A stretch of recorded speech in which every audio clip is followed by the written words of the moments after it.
ബെന്നി ക്ലാർ, അപ്പം എങ്ങനെയാ തുടങ്ങിയാലോ? ഇത് കുറേ നാളുകൂടിയിട്ട് ഞാനിടുന്ന വീഡിയോ ആയിരിക്കും. അതുമല്ല, ഇത് കുറേ നാൾ മുന്നേ എടുത്തൊരു വീഡിയോ ആണ്. ഇത് ആക്ച്വലി എനിക്ക് ആദ്യമായിട്ടൊരു കൊളാബ് കിട്ടുന്ന വീഡിയോ ആട്ടോ.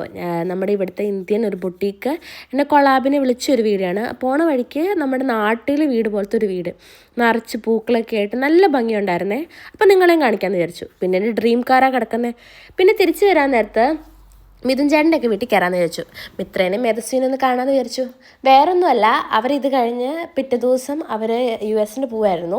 അപ്പോൾ അവരെ കണ്ട് അന്ന് അച്ഛമ്മയുടെ ബർത്ത്ഡേ ആയിരുന്നു. അപ്പോൾ ബർത്ത്ഡേ സെലിബ്രേഷനൊക്കെ ഉണ്ടായിരുന്നു. അപ്പോൾ അങ്ങനെ ഇത് മിത്രയുടെയും മേധസ്വിയുടെയും പാർട്ടിയാണ്. അങ്ങനെ പാർട്ടിക്ക് കയറാൻ വേണ്ടി നിൽക്കുന്ന ക്യൂ ആണ് നിങ്ങൾ കണ്ടുകൊണ്ടിരിക്കുന്നത്. അവരത് നന്നായിട്ട് അറേഞ്ച് ചെയ്തിട്ടുണ്ടായിരുന്നു കേട്ടോ. പിന്നെ മേധസ്വിയുടെ ഒക്കെ ഡാൻസും പാട്ടും പരിപാടികളൊക്കെ ഉണ്ടായിരുന്നു. അതൊക്കെ കോർഡിനേറ്റ് ചെയ്യുന്നത് മിത്ര ചേച്ചിയാണ്. അങ്ങനെ മിത്ര എല്ലാം നന്നായിട്ട് കോർഡിനേറ്റ് ചെയ്തിട്ടുണ്ടായിരുന്നു. പാട്ടാണേലും ഡാൻസ് കളിക്കാനാണെങ്കിലും മേധസ്വിനെ മോട്ടിവേറ്റ് ചെയ്ത് ഇവിടെ നിന്നൊക്കെ പറഞ്ഞു കൊടുത്ത് എല്ലാം നന്നായി ചെയ്യുന്നുണ്ടായിരുന്നു. കൂടാണ്ട് അവിടെ കുറേ സ്നാക്സ് ഒക്കെ വെച്ചിട്ടുണ്ടായിരുന്നു പാർട്ടിക്ക് വരുന്നവർക്ക് കഴിക്കാൻ വേണ്ടിയിട്ട്. പിന്നെ നമ്മളിതെല്ലാം കൂടി വർത്താനൊക്കെ പറഞ്ഞ് ഒരുമിച്ചിരുന്ന് കഴിച്ച് കുറേ ചില്ലൊക്കെ അടിച്ചു. കാരണം അവരും ഞാനും ഭയങ്കര കമ്പനിയാണ്. എൻ്റെ ഫ്രണ്ട്സ് എന്ന് പറഞ്ഞാൽ മേ ബി അവരാന്ന് പറയാം.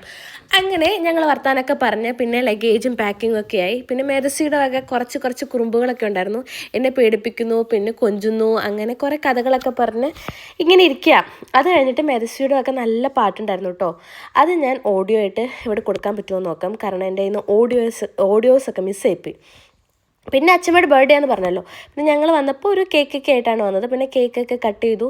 അത് ഫ്രിഡ്ജ് വെക്കാൻ മറന്നു പോയതുകൊണ്ട് അലുത്തുപോയി. അങ്ങനെ കേക്കൊക്കെ കഴിച്ച് ഹാപ്പി ആയിട്ട് ചില്ലായിട്ടിരിക്കുന്ന നിമിഷങ്ങളാണ് നിങ്ങളിപ്പോൾ കണ്ടുകൊണ്ടിരിക്കുന്നത്. അങ്ങനെ നമ്മൾ എൻജോയ് ചെയ്യുകയാണ്. അപ്പോൾ അത്രയേ ഉള്ളൂ.